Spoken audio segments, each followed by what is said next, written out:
Hey everybody, it's your hospitality friend Glenn, and I'm excited today because I am in Puerto Rico at Rio Mar, and I got Andro Nodarse-Leon of Lime Grove, who are the owners of this property. But first, I want to thank my friends over at Actable. Actable, they give you the power to profit. Please check them out at actable.com. So we are sitting in this beautiful new suite. Yep. You guys have just this 30-year-old hotel, and you know, you got a hotel that's decades old, you want to reinvent it. You guys didn't just reinvent it. It feels like you basically rebuilt the entire thing except for the existing walls that were over here. So first of all, congratulations. Thank you, thank you. I know we did a lot. Yeah. It's an iconic property, celebrating its 30-year anniversary.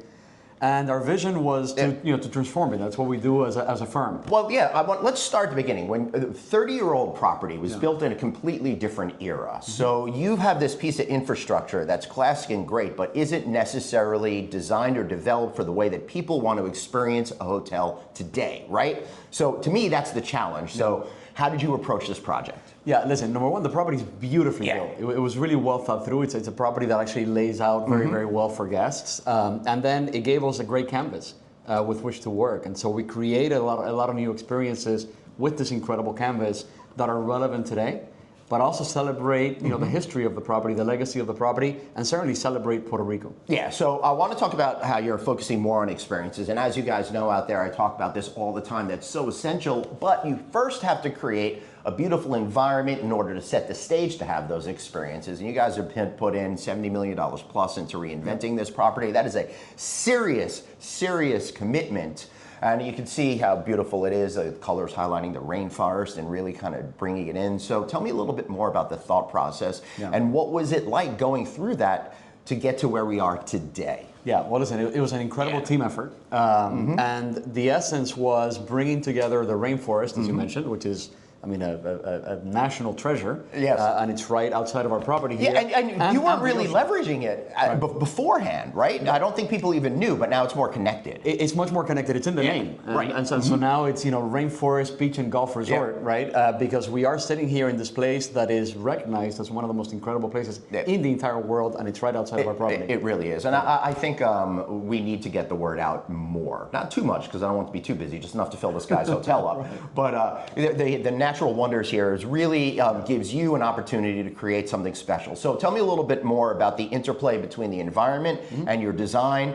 And there's probably a layer of sustainability that goes into all of that as well. 100%, yeah. So it's in the design and it's in the programming. Yeah. And so you see it in the color palette, in the in the selections that we made here in the design. From a programming perspective, we created something called the Explorers Club. Right. And so that serves as a program to educate kids and to educate adults. We do it with leisure travelers. We do it with groups about the environment and about what our surroundings are all about, how we take care of them. We have a scientist on the staff, on the team, that works as part of all of this, and so yeah, we're very committed. We supported Junket tremendously. We partner with them on multiple things, and we will continue to do that. How did you think about sustainability when it came to the actual physical renovation? I mean, there was a lot that we did here that just makes this property a lot more efficient. That's a big deal. We selected materials that were thoughtfully curated, from that perspective. And again, it's really also about how we take care of just the totality of the surroundings. I mean, we have 600 acres here of nature. And we take very good care of it. Yeah, you sure do. So I'm going to ask a crazy question here. We're in an island here in the middle of the Atlantic Ocean. What was it like just getting that chandelier here, the TV here, and all of that? That can't be easy. It's not like you're running over to Costco. Yeah, it's funny you should ask. I mean, it gets complicated. I mean, there were definitely times where we were tracking ships, all over the ocean, and when are they going to show up? And it's not as easy to do it here. But it's very rewarding, and ultimately it's worth it. It's such a special island. I mean, it's 100 miles wide by 35 miles north to south, and the amount of variety that there is to do here on the natural side, music, culture, gastronomy, and it all really comes together in this property in an incredible way. We're very happy. Let's talk a little bit about how that all comes together in an incredible way. One of the opportunities are when you're reimagining a property from top to bottom is that you get to reinvent all of the ways that people are going to interact and have those experiences. And food and beverage is a huge avenue of it. So how did you decide, and what was the process that you went through to think about the different places that you would have? For example, we had dinner at Roots last night, which I found absolutely absolutely terrific and unexpected. I didn't expect to be having great ribs and fried chicken down here. Yeah, you know? yeah. So listen, it's interesting, right? Because in a resort of this scale, guest one variety. We also want to focus on authenticity, right? And so Roots, as an example, is a concept we put together with a James Beard finalist chef. It's about Southern American cuisine. Obviously, Puerto Rico is a U.S. territory. It's very tied to the U.S. It celebrates that American heritage.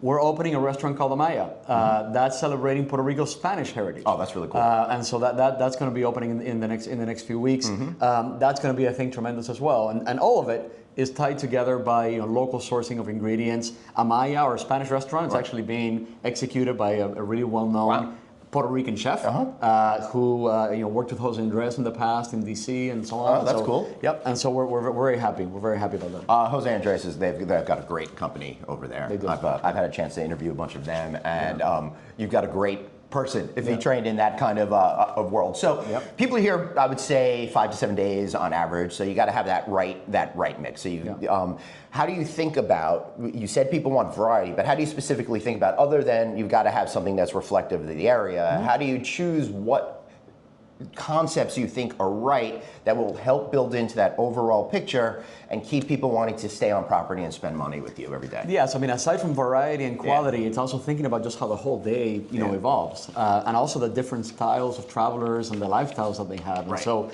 we've developed, for example, Aura Swim Lounge. Which is an adult-only area, with cabanas, a beautiful pool. Right outside the window. Right outside the window. I'm just looking at all the adults happy and jealous. And at the same time, we've also expanded and significantly upgraded our Turtle Cove pool, which is focused on families. We built a new splash pool, for kids. A new family-focused restaurant called Sea Breeze, and so that whole area, of the property is significantly upgraded. New cabanas out there in that area also, et cetera, et cetera. Then as we go into the night, we open the cabaret and reopen our casino. And the casino is, I think, the most beautiful on the island, and the most modern, certainly. And the cabaret is something that this resort has never had. No other resort in Puerto Rico has, and it's fantastic. Yeah, as we're recording this, I'll be going to see that cabaret this evening. What an interesting concept. And what I'm kind of gathering from this is you have to have layered experiences, right? So you have the beach experience, and you got to transition that nicely into the evening experience. Plus, you have to consider casual to not super formal, but to more, hey, like I'm going to go out and get dressed and have a drink at the cabaret and then go hit the casino something like that. So it's a pretty good challenge to have over there. What has been the most exciting part for you of this entire process? And this must have been going on for a few years here. Yeah, I mean, listen, we bought the hotel in 2022, and we've spent a lot of time thinking about branding, thinking about positioning, thinking about design. I mean, it's a tremendous team effort. A lot of members are involved in all of this, in our operations team, our design team, our consultants. And so, it is all about weaving, all these different elements of the property together into a vision that you have right at the beginning, but takes a long time to ultimately execute, and a lot of persistence and a lot of focus, and we've gotten it done. Yeah, and one of the things that they're really doing is they're staying, I think, ahead of the trends, and that's a really great advantage that you have from reinventing this property. You get to really focus on where we're headed, and I think wellness is one of those areas. We're seeing in the luxury sector that is exploding big time. All of us people that partied back in our 20s are realizing that we are now mortal. And we all want to take care of ourselves. And the younger people are feeling the same way. So how do you transition to be able to amplify the wellness things without it feeling like it's too spa-like? And I mean that in the old school way of like, you eat graham crackers. No. So it's great that you bring that up, because it's actually one of the key pillars for Lion Grove as a firm is to focus on wellness. And so we're doing this across all of our resorts. And certainly here we invested money in the wellness program through the upgrades to the spa, the improvements, but also the reprogramming of it, making it more modern, using more technology, leveraging all of that. The programming in general outside of our doors here is fantastic. Exercise programs, we have golf, we have tennis. It's a property that's set up for running and walking and hiking. So it is really all about that entire experience coming together, because you can indulge, right, and then also take care of yourself all during the same stay, and you come out of it much better. I think that's kind of what people are looking for a vacation these days. And as you know, we've always discussed that time is our most important commodity, particularly when it comes to travel. And to be able to both relax and start to focus on yourself and kind of having those indulgent moments, I think creates the right balance that you're looking for. 100%. So what other resorts do you guys operate?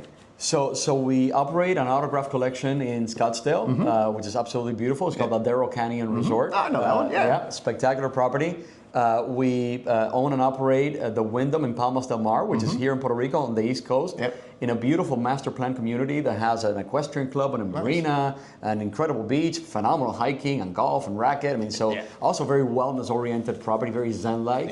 And then we own the Fairmont El San Juan Hotel, which is a very iconic 1958 property with lots of entertainment and nightlife in the middle of the city. I love that. All right, so what's next for you guys? Listen, we want to keep growing throughout the Sun Belt of the U.S. We want to keep investing and growing in Puerto Rico. We believe in Puerto Rico a tremendous amount. We have opportunities to build luxury residential products, within this estate here, as well as in all of our other properties. We have additional entitlements to be able to do more in all of them, and so that's an important part of our growth path. I think acquiring additional resorts and leisure-oriented properties, primarily in the Sun Belt of the U.S., and Puerto Rico included within that, and then expanding into branded residential also. Yeah, and Andro's not messing around. He mentioned Sunbelt twice because that's where we're seeing the biggest population growth in the United States, and more people are vacationing down there, and also really smart to stay ahead of those trends. It's also where I grew up. I grew up in Miami. So no way. Yeah. Oh, that's pretty cool. Yeah. I'm going to be in Miami most of the fall, I think. There's so many events going on in Miami. A ton. Yeah. Andro, anything else that we need to know? No, listen, I think fantastic to have you here. Thank you for helping us get the word out and for this conversation. Yeah, man, and congratulations.